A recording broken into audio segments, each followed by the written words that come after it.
Amazing.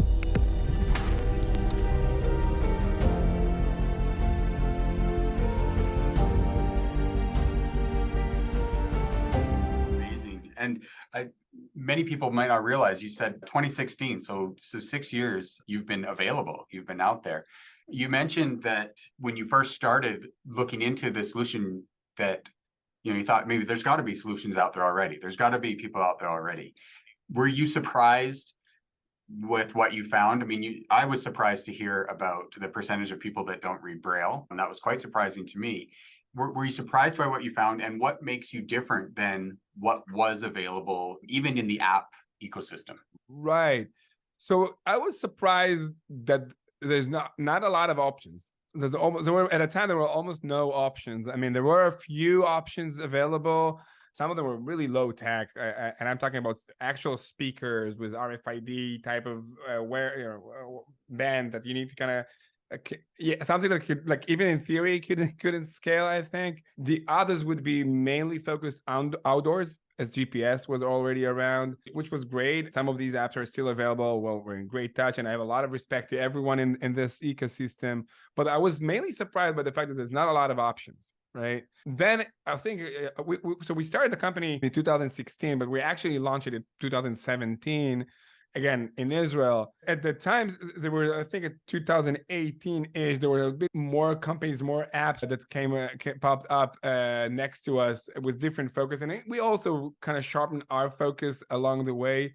As of today, I think what's really boiled down to us of the understanding of this space is that while most of the other alternatives are focusing on navigation, our focus is on orientation. Now, for the listeners, might asking themselves, what's the big difference? Like, it's all wayfinding, there's different wording, there's different semantics. What's the big deal? There's a huge deal here. Navigation, if to try to distinguish, right? Navigation is taking you from point A to point B, right? As a turn by turn. So let's say I want to visit Tyler's office. So turn right, turn left, turn right, turn left, turn right, turn left. You've arrived. That's navigation. That's not, by the way, what's RightHear is doing.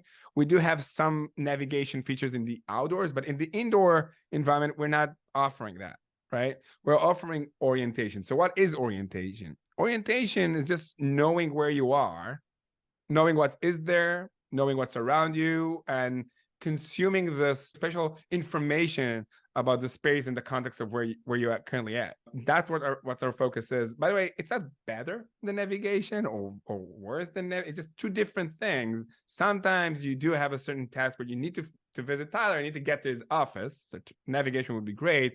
In other cases, you not necessarily want to navigate there. You just want to experience the building and know what's around, right? Oh, there's an ATM here. Oh, there's a coffee shop over there. Great. Obviously, the orientation information allows you to navigate places. So I'm a sighted person. So sighted people basically navigate the world based on the understanding of the environment. So they think, oh, there's a door there. It might lead somewhere. Let's go there. Oh, there's an elevator there. They might have a directory next to it. Then we'll see the next, hint of where to go.